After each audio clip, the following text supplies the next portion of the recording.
رسول الله أرجو رضاك يا الله أنت الرحيم يا الله هبني عطاك يا الله أنت الكريم. بسم اللہ الرحمن الرحیم. الحمد للہ نحمده ونستعینه ونستغفره ونعوذ باللہ من شرور انفسنا ومن سیئات اعمالنا من يهده الله فلا مضل له ومن يضلل فلا هادي له ونشهد ان لا اله الا الله وحده لا شريك له ونشهد ان محمدا عبده ورسوله. اما بعد. حاضرین کرام، پیس ٹی وی کی طرف سے ہم آپ کا استقبال کرتے ہیں اور آپ کو خوش آمدید کہتے ہیں. اس نشست کا موضوع ہے کہ حدیث شریف میں فرمایا گیا کہ دودھ پینے کے زمانے میں دودھ پیتے بچے نے کبھی عقل مند اور بالغ اور ہوش مند آدمیوں کی طرح سے بات نہیں کی، مگر 3 بچے ایسے ہیں جنہوں نے ماں کی گود میں دودھ پینے کے زمانے میں اس طرح کلام کیا جیسے بڑی عمر کے لوگ کلام کرتے ہیں. یہ اللہ تعالیٰ کی طرف سے کلام کرنے والے کو کرامت دی گئی تھی. تو حضرت صلی اللہ علیہ وسلم نے یہ واقعہ بیان فرمایا. حضرت نے فرمایا کہ ماں کی گود میں دودھ پینے کے زمانے میں ایام شیر خارگی میں 3 بچوں نے گفتگو کی. ایک تو سب کو معلوم ہے، حضرت عیسیٰ علیہ السلام نے اپنی ماں کی برات اور پاک دامنی بیان کرنے کے لیے بیان دیا تھا، انی عبداللہ، میں اللہ کا بندہ ہوں اور اللہ تعالیٰ نے مجھ کو بغیر باپ کے میری ماں کے پیٹ سے پیدا کیا. اور اس طرح حضرت مریم کی پاک دامنی لوگوں کے اوپر عیاں ہوئی کہ یہ تو اللہ کی دین ہے. اور جو حضرت مریم پر تہمت لگا رہے تھے اور شک کر رہے تھے، وہ شک ان کا زائل ہو گیا. دوسرا بچہ جس نے دودھ پینے کے زمانے میں کلام کیا وہ جریج کے حق میں وہ بچہ تھا. وہ کیا تھا؟ جریج ایک عابد و زاہد انسان تھے اور بہت اللہ کی عبادت کرنے والے تھے اور آبادی سے دور کہیں عبادت میں اپنی خانقاہ میں مصروف تھے. تو 24 گھنٹے دن رات اللہ کی عبادت میں لگے رہتے تھے. تو ایک مرتبہ ان کی ماں آئیں اپنے بیٹے سے ملنے کے لیے، تو دیکھا کہ وہ نماز پڑھ رہے ہیں. تو ماں نے پکارا، یا جریج، اے جریج. تو انہوں نے نماز کی حالت میں سوچا، یا ربی امی و الصلاۃ، اے میرے رب، ایک طرف تو نماز ہے اور تیری عبادت ہے اور دوسری طرف میری ماں ہے، تو میں ماں کا دھیان کروں یا نماز کا دھیان کروں؟ اگر ماں کا دھیان کروں تو جو تیری عبادت میں لگا ہوا ہوں اس عبادت میں خلل آتا ہے اور اللہ کی شان میں بے ادبی ہوتی ہے. اور اگر نماز کا دھیان کروں تو ماں کا حق تلف ہوتا ہے، لیکن اللہ کا حق بڑا ہے، لہذا نماز میں مشغول رہے اور ماں کی آواز کا جواب نہیں دیا.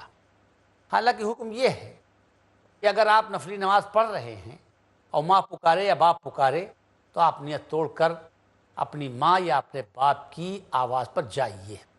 بہرحال ماں واپس ہو گئی. ان کی لمبی رکعتیں ہوتی تھی، لمبی نماز ہوتی تھی، وہ اتنا صبر نہیں کر سکی، واپس ہو گئی. دوسرے مرتبہ پھر آئیں، طبیعت نہیں مانی ماں کی کہ لاؤ اپنے بیٹے سے ملاقات کر لیں، 2 باتیں کر لیں. جب آئیں تو دیکھا کہ وہ پھر نماز میں مشغول ہیں. تو پھر انہوں نے پکارا، یا جریج، کہ اے جریج. تو پھر جریج نے یہی سوچا کہ اے میرے رب، ایک طرف تیری نماز ہے، تیری عبادت ہے، اور دوسری طرف میری ماں ہے. اگر ماں کی آواز پہ جاتا ہوں تو تیری بے ادبی ہے، اور اگر نماز میں مشغول رہتا ہوں تو ماں کا حق تلف ہوتا ہے، کیا کروں؟ پھر دل میں یہی بات آئی کہ اللہ کا حق مقدم ہے، اس لیے نماز ہی میں مشغول رہے. ماں کی بات کا جواب نہیں دیا، نہیں گئے ماں کے پکارنے پر. پھر تیسری مرتبہ ماں آئی تو دیکھا پھر مشغول ہے نماز میں، کیونکہ کوئی خالی اور بیکار بیٹھنے کے لیے تو وہ آئے نہیں تھے آبادی سے باہر. 24 گھنٹے وہ اللہ کی عبادت میں رہتے تھے. پھر اس نے آگے پکارا، یا جریج، کہ اے جریج. تو پھر کہا، اے اللہ، ایک طرف تیری نماز ہے، تیرا حق ہے، اور دوسری طرف ماں ہے. اگر نماز میں مشغول رہتا ہوں تو ماں کا حق تلف ہوتا ہے، اور اگر ماں کو جاتا ہوں تو اللہ کی بے ادبی ہے، کیا کروں؟ پھر ذہن میں آیا کہ اللہ کا حق مقدم ہے، پھر نماز میں مشغول رہے، ماں کی بات نہیں سنی تو ماں ناراض ہو گئی، ماں کا دل پھیکا ہو گیا، اور ماں نے بد دعا دی کہ اچھا پہلے دن میں نے پکارا تم نے جواب نہیں دیا، دوسرے دن ہم نے پکارا تم نے جواب نہیں دیا، تیسرے دن ہم نے پکارا تیسرے دن بھی تم نے جواب نہیں دیا، اللہ کرے تم کو موت نہ آئے، موت سے پہلے جب تک بدکار عورت کا منہ نہ دیکھ لو تب تک تم دنیا سے جاؤ ہی نہیں۔ بس ماں کی بد دعا جریج کو لگ گئی۔ تو یہ ہے ماں کا مقام کہ جریج بلا شبہ اللہ کے ولی تھے، اتنے بڑے عابد و زاہد تھے، لیکن ماں کا دل توڑا تو ماں کے دل کے توڑنے کی سزا ان کو بھی مل گئی، اور ماں کی بد دعا ان کو بھی لگ گئی، حالانکہ وہ اپنے زمانے کے اعلیٰ درجے کے ولی تھے۔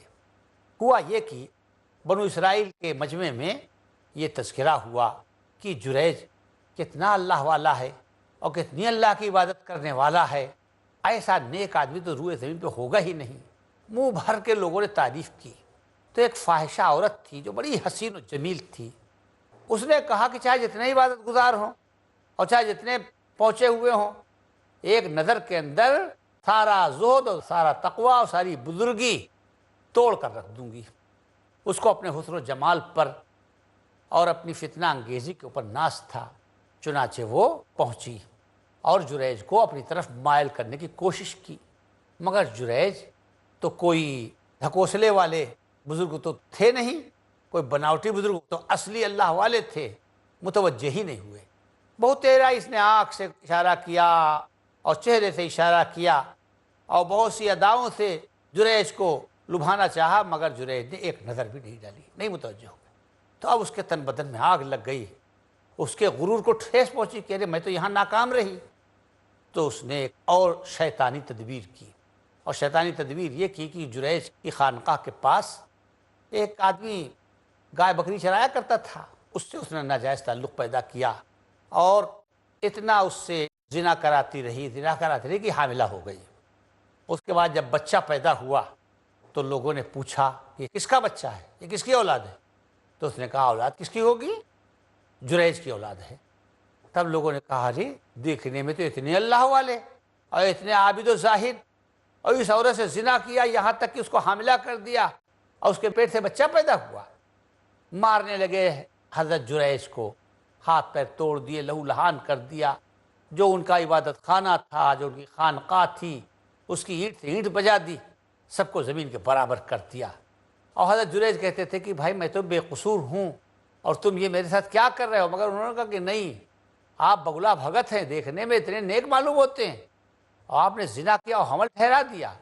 جب بہت زیادہ حضرت جریج پر ظلم ڈھایا انہوں نے اور ان کی صدائیں ناقابل برداشت ہو گئیں، تو حضرت جریج نے کہا کہاں ہے وہ جس سے میں نے زنا کیا، اور کہاں ہے وہ بچہ جو زنا کے تحت پیدا ہوا؟ تو لوگ لے گئے وہاں پر جہاں وہ بچہ اس کی گود میں لیٹا ہوا تھا، دودھ پی رہا تھا۔ تو حضرت جریج نے اس کے پیٹ میں کوچا دیا، انگلی سے اشارہ کیا اور کہا کہ بتا تو کس کا بیٹا ہے؟ تو اس لڑکے نے کہا میں چرواہے کا بیٹا ہوں۔ یہ ہے بچپن میں دودھ پینے کے زمانے میں دوسرا لڑکا، یہ ہے یہ بولا۔ اپنے ولی کی پاک دامنی ظاہر کرنے کے لیے اللہ تعالیٰ نے یہ کرامت ظاہر کی۔ ماں کی بد دعا لگ گئی، لیکن پھر اللہ تعالیٰ نے اپنے ولی کو بچایا۔ اب سب پیچھے پڑے ہوئے حضرت جریج کے کہ حضرت معاف کر دیجئے، ہم سے بہت بڑی غلطی ہوئی اور ہم غلط فہمی میں رہے، آپ پاک دامن تھے، اللہ تعالیٰ نے آپ کی پاک دامنی کا اس بچے کے ذریعے اعلان کروایا، اور آپ کہیے تو آپ کی خانقاہ سونے کی اینٹوں سے ہم بنا دیں۔ تو حضرت نے فرمایا کہ نہیں، سونے چاندی کی اینٹوں سے نہیں، جیسی میری خانقاہ سیدھی سادی تھی ویسے ہی بنا دو، اور پھر حضرت عبادت کی طرف لوٹ گئے۔ اس کے بعد حضرت نے فرمایا ایک تیسرا بچہ تھا جو دودھ پینے کے زمانے میں بولا۔ وہ کون تھا؟ ایک عورت اپنے دودھ پیتے بچے کو لے کر جا رہی تھی، راستے میں ایک آدمی گھوڑے کے اوپر سوار گزرا جو بہت اچھی حالت میں تھا، عمدہ پوشاک اور بڑا دبدبا اور بڑی رونق، اور آگے پیچھے اس کے سب خادم چل رہے تھے۔ تو اس کی اچھی حالت، اس کا روب، اس کا دبدبا اور اس کی خوبصورتی دیکھ کر ماں نے کہا کہ اے اللہ یہ جو میرا بچہ ہے دودھ پی رہا ہے، اے اللہ میرے بچے کو ایسے ہی بنا دے، عمدہ قسم کی سواری ہو اور رئیسانہ زندگی بسر ہو اس کی، اور لوگ اس کی عزت کریں۔ تو بچہ ماں کا دودھ پی رہا تھا، دودھ چھوڑ کر اس نے کہا اللہم لا تجعلنی مثلہ، نہیں اے اللہ یہ میری ماں دعا کر رہی ہے، یہ غلط دعا کر رہی ہے، مجھے ایسا نہ بنانا۔ اس کے بعد پھر دودھ پینے لگا۔ حضرت نے دودھ پینے کی نقل کی انگلی آپ نے اپنے منہ میں دبائی اور کہا اس طرح سے اپنی ماں کا پستان چوس رہا تھا، اور اس کے بعد اس نے پستان چھوڑ دیا۔ حضرات وقفے کا وقت ہو گیا ہے، وقفے کے بعد پھر حاضر ہوں گے۔ لا الہ الا اللہ۔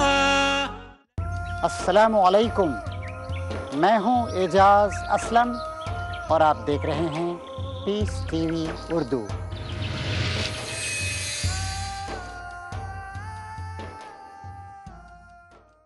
حرام سے بچ جا تو سب سے بڑا عابد ہو جائے۔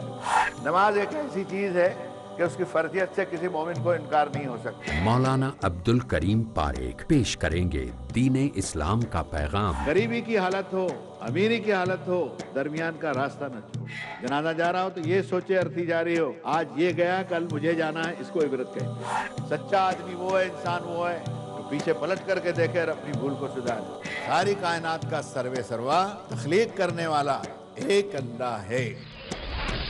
پیغام امن ہر پیر رات 8 بجے اور دوبارہ صبح 10 بجے انڈیا میں پیس ٹی وی اردو پر۔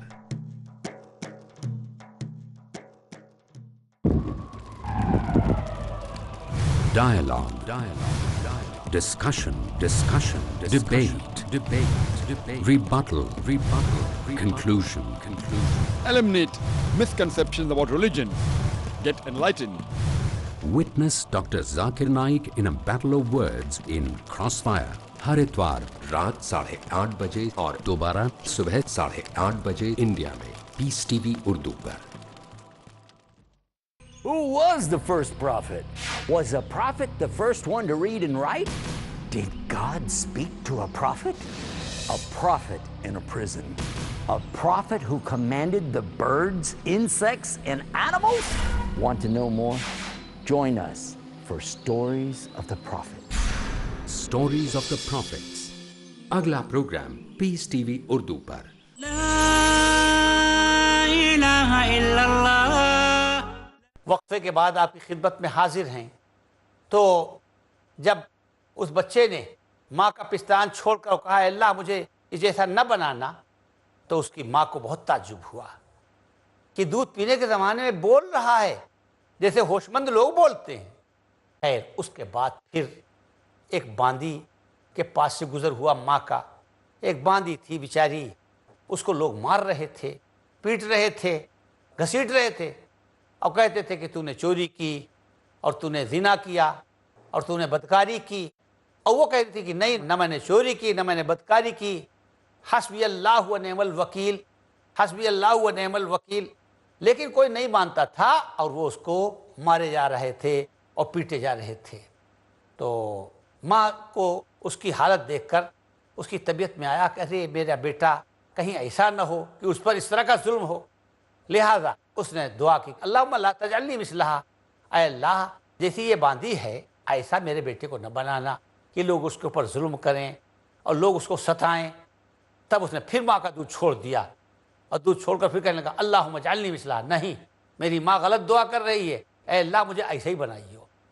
تب اس ماں کو غصہ آ گیا اور اس نے کہا نالائق، اچھے حال میں آدمی گزرا اور میں نے کہا اے اللہ میرے بیٹے کو ایسا بنائی ہو، تو تو نے کہا کہ نہیں اللہ مجھے ایسا نہ بنائی ہو، اور یہ اس حالت میں ہے ذلیل اور خوار اور مظلوم، اور اس کے اوپر ظلم کے پہاڑ تلے چوری اور زنا کا الزام لگ رہا ہے، اور میں نے کہا میرے بیٹے کو ایسا نہ بنا، تو کہہ رہا مجھ کو ایسے ہی بنائیے۔ یہ کیا راز ہے؟ اس میں کون خرابی تھی جو تو نے کہا نہیں مجھے ایسا نہ بنانا، اور اس میں کون سی اچھائی تھی جو تو نے اللہ تعالیٰ سے دعا کی کہ مجھے ایسے ہی بنائی ہو؟ تو کہا اماں آپ کو معلوم نہیں ہے، وہ جو آدمی گزرا وہ ظالم تھا، ظالم بننے سے مظلوم بننا اچھا ہے، اس نے ظلم کیا، اس کے ہاتھ ظلم سے رنگین تھے، اللہ ظالم کو پسند نہیں کرتا، وہ اللہ کے نزدیک اچھا نہیں تھا، آپ اس کو اچھا سمجھ رہی تھی، اس لیے میں نے کہا اللہ مجھے ایسا نہ بنائی ہو جو تیری نظر میں اچھا ہی نہ ہو۔ اور وہ جو باندھی ہے اس پر اگرچہ چوری کا اور زنا کا الزام تھا مگر اس نے نہ چوری کی تھی نہ زنا کیا تھا، وہ بیچاری مظلوم تھی۔ ظالم سے بہتر ہے کہ آدمی مظلوم بن جائے مگر ظالم نہ بنے، کسی پر ظلم نہ کرے۔ تو میں نے کہا اللہ مجھے ایسے ہی بنائیے کہ اگرچہ اس وقت اس پر ظلم ہو رہا ہے مگر تیرے نزدیک تو وہ ثواب کی مستحق ہے، تیرے نزدیک تو وہ بے گناہ ہے۔ تو اللہ کی قدرت، 3 بچوں کو اللہ تعالیٰ نے زبان عطا کی اور اپنے نیک بندوں کی شہادت کے لیے اللہ تعالیٰ نے ان کو زبان عطا کی۔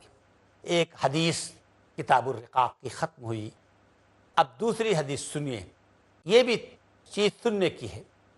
حضرت نے فرمایا کہ 3 باتیں ایسی ہیں کہ جن کو ہم قسم کھا کر کہتے ہیں کہ ایسے ہی ہوگا۔ پہلی بات یہ ہے کہ اگر کوئی اپنے مال سے صدقہ کرتا ہے تو یہ نہ سمجھے کہ صدقے سے مال گھٹتا ہے، صدقے سے مال گھٹتا نہیں بلکہ صدقے سے مال بڑھتا ہے۔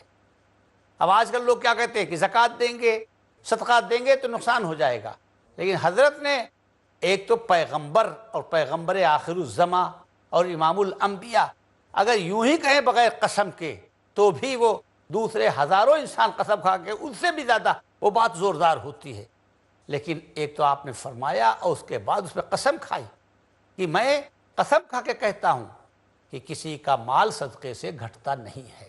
دوسری بات آپ نے فرمایا کہ اگر کسی نے کسی پر ظلم کیا اور مظلوم نے کمزوری کی وجہ سے اس پر صبر کر لیا تو لوگ سمجھتے کہ ظالم کی عزت بڑھ گئی کیونکہ وہ بھاری پڑا اور مظلوم کی عزت گھٹ گئی کیونکہ وہ دب گیا، اس کی تذلیل ہوئی۔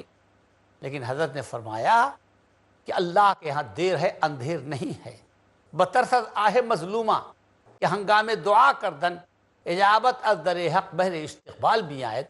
مظلوم کی بددعا سے ڈرو، کیونکہ مظلوم آدمی جب بددعا کرتا ہے تو اللہ تعالیٰ کی مقبولیت آگے بڑھ کر اس کی بددعا کا استقبال کرتا ہے۔ یہ بھی بات حضرت نے فرمایا کہ میں اس کو قسم کھا کے بیان کرتا ہوں کہ اگر کسی نے کسی پر ظلم کیا اور وقتی طور پر ظالم کا بھاؤ بڑھ گیا اور ظالم ذرا معزز ہو گیا لوگوں کی نظر میں، طاقتور ہو گیا، اس کا روب بیٹھ گیا اور مظلوم کی بے عزتی ہوئی اور اس کی عزت گھٹ گئی، لیکن ہم قسم کھا کے بیان کرتے ہیں کہ مظلوم مرے گا نہیں جب تک اپنی آنکھوں سے ظالم کی ذلت اور اس کی بے عزتی کو دیکھ نہیں لے گا، اپنی آنکھوں سے وہ ظالم کی بے عزتی کو دیکھ لے گا۔ اور تیسری چیز جو رسول اللہ صلی اللہ علیہ وسلم نے بیان فرمائی وہ بھی سننے کی چیز ہے اور امت نے ان باتوں کی طرف توجہ کرنا چھوڑ دیا۔ وہ کیا چیز ہے؟ حضرت اکثر فرمایا کرتے تھے کہ سوال سے بچو، لو یعلم الناس ما فی المسئلہ ما مشا الیہا احد۔ اگر لوگ یہ سمجھ لیں کہ سوال کرنے میں کتنی ذلت ہے تو کوئی سوال کرنے کے قریب بھی نہیں جائے گا۔ السوال ذل، سوال ذلت ہے۔ حضرت سوال کرنے سے، مانگنے سے منع فرماتے تھے۔ تو حضرت فرماتے ہیں کہ مانگنے والا یہ سمجھتا ہے کہ مانگنے سے وہ مالدار ہو جائے گا، لیکن جب کوئی سوال کا دروازہ کھولتا ہے تو ما فتح عبد باب مسئلۃ الا فتح اللہ علیہ باب حاجت۔ جب کوئی سوال کا دروازہ کھولتا ہے تو اللہ تعالیٰ اس کے اوپر محتاجی کا دروازہ کھول دیتے ہیں۔ وہ مانگتا جاتا ہے اور اس کی ضرورتیں پوری ہی نہیں ہوتی بلکہ وہ محتاج ہوتا جاتا ہے۔ اللہ کے رسول نے سوال سے سخت نفرت کی۔ حضرت کو یہ پسند ہی نہیں تھا کہ انسان کے سامنے ہاتھ پھیلائے اور اپنے آپ کو بے عزت کرے۔ آپ نے یہ حدیث سنی ہوگی کہ رسول اللہ صلی اللہ علیہ وسلم سے کسی نے سوال کیا تو آپ نے دریافت فرمایا اما فی بیتک شیئن، کیا تمہارے گھر میں کچھ نہیں ہے جو تم مانگ رہے ہو، سوال کر رہے ہو؟ تو انہوں نے کہا نہیں کچھ ہے۔ فرمایا کیا ہے؟ قال حلس نلبس بعضہ ونبسط بعضہ وقاب نشرب فیہ، ایک چادر ہے کہ جس کو آدھی بچھا لیتے ہیں اور آدھی اوڑھ لیتے ہیں، اور ایک پیالہ ہے کہ جس سے ہم پانی پیتے ہیں۔ تو یہ تو کوئی ضروری سامان تھا لیکن غیر ضروری نہیں تھا، لیکن حضرت نے چاہا کہ ان کو سوال سے بے پرواہ کریں تو آپ نے فرمایا اتنی بھی ہما، یہ دونوں چیزیں ہمارے پاس لے کر آؤ، یعنی وہ چادر اور وہ پیالہ۔ چنانچہ وہ دونوں چیزیں وہ لے کر حضور صلی اللہ علیہ وسلم کے پاس مسجد نبوی میں آ گئے۔ حضرت نے وہ چادر اور وہ پیالہ اپنے ہاتھ میں لیا اور فرمایا من یشتری ہذین، بھائی یہ دو چیزیں ہم بیچ رہے ہیں، ان دونوں چیزوں کا خریدار کون ہے؟ تو حضرت کے ہاتھ سے مل رہا تھا، حالانکہ تھے وہ پرانی چیزیں، ان کو کون لیتا، لیکن حضرت کے ہاتھ سے مل رہا تھا، اس لیے حضرت کے ہاتھ کی برکت لینے کے لیے لوگوں نے دام لگائے۔ ایک آدمی نے کہا انا آخذہما بدرہم، میں یہ دونوں چیزیں 1 روپے میں لیتا ہوں۔ تو ہم نے فرمایا من یزید علی درہم، 1 روپے سے زیادہ کون اس کے دام لگاتا ہے؟ تو دوسرے صاحب کھڑے ہوئے، انہوں نے کہا انا آخذہما بدرہمین، ہم اس کو 2 روپے میں لیتے ہیں۔ تو آپ نے فرمایا لاؤ، 2 روپے لے لیے اور وہ کمبل اور وہ پیالہ ان کو بیچ دیا۔ اس کے بعد آپ نے وہ 2 روپے ان کو دیے جو آپ سوال کرنے والے تھے، فرمایا 1 روپے کا غلہ لے کر اپنے گھر دے آؤ اور 1 روپے کی کلہاڑی لے کر ہمارے پاس آؤ۔ چنانچہ 1 روپے کا انہوں نے غلہ لے کر اپنے گھر دے دیا کہ بھائی جب تک میں کچھ کماؤں تب تک تم اسی سے گزارا کرو، اور 1 روپے کی کلہاڑی لے کر حضرت کے پاس آ گئے۔ حضرت نے کسی سے فرمایا کہ فلاں ببول کے پاس جاؤ اور اس ببول کی ٹہنی کاٹ کر لاؤ تاکہ اس میں دستہ لگا دیا جائے۔ چنانچہ وہ ببول کی ٹہنی کاٹ کر لائے اور آپ نے اپنے دست مبارک سے اس کلہاڑی کے اندر دستہ لگا دیا اور پھر فرمایا اذهب واحتطب، جاؤ اور لکڑی کاٹو اور بیچو اور 15 دن تک مجھے دکھائی نہ دینا۔ چنانچہ وہ گئے، لکڑی کاٹتے تھے اور بیچتے تھے اور وہیں کہیں نماز پڑھ لیتے تھے۔ آپ غور کیجئے، روزگار کرنے کے لیے اور روزی تلاش کرنے کے لیے اگر مسجد نبوی میں کوئی نہیں آتا ہے اور محلے کے وہیں نماز پڑھ لیتا ہے تو حضرت صلی اللہ علیہ وسلم اس کی اجازت دیتے۔ اتنی اہمیت ہے حلال مال کمانے کی اور اتنی اہمیت ہے سوال سے بچنے کی کہ آپ نے فرمایا تم اپنے محلے میں کہیں نماز پڑھ لو، مسجد نبوی میں چاہے نہ آؤ، حالانکہ مسجد نبوی میں 1 رکعت کا ثواب 1000 رکعت کے برابر ہے، لیکن حلال روزی تلاش کرنا اور سوال سے بچنا اس کی اہمیت اس سے بھی زیادہ ہے۔ چنانچہ جیسا حضور نے فرمایا تھا ویسے انہوں نے کیا، یعنی 15 دن تک وہ لکڑی کاٹتے رہے، بیچتے رہے۔ 15 دن کے بعد ان کے پاس 10 روپے آ گئے، یا تو 2 روپے تھے یا 10 روپے آ گئے، اور انہوں نے نئے کپڑے خریدے، نئے کپڑے پہنے اور اپنے گھر کے لیے غلے وغیرہ کی جو بھی ضرورتیں تھیں وہ ضرورتیں فراہم کی۔ جب حضور کی خدمت میں حاضر ہوئے تو دیکھا کہ ان کے چہرے کے اوپر تازگی ہے اور خوشحالی کے آثار ہیں۔ فرمایا کہ یہ بہتر ہے جو خوشحالی تمہارے اوپر نظر آ رہی ہے، یہ بہتر ہے یا وہ بہتر تھا کہ تم ایک دروازے کے اوپر مانگنے جاتے اور کوئی تم کو دیتا اور کوئی تم کو نہ دیتا، سوال کی ذلت برداشت کرتے اور پھر اللہ تعالیٰ کے سامنے آتے اور تمہارے چہرے پر سوال کے نشانات ہوتے۔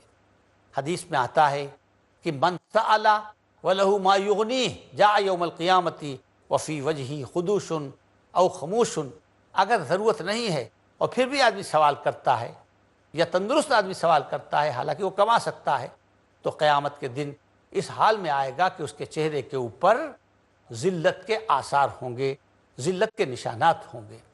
اس لیے ہمیشہ اپنے آپ کو ذلت سے بچانا چاہیے۔ تو وہ حدیث جو ہم نے شروع کی تھی کہ حضرت صلی اللہ علیہ وسلم نے 3 چیزوں کے اوپر قسم کھا کے 3 چیزوں کو بیان فرمایا، اس حدیث کا ایک ٹکڑا یہ بھی ہے کہ حضرت نے فرمایا اللہ تعالیٰ کے بندوں کی کئی قسمیں ہیں۔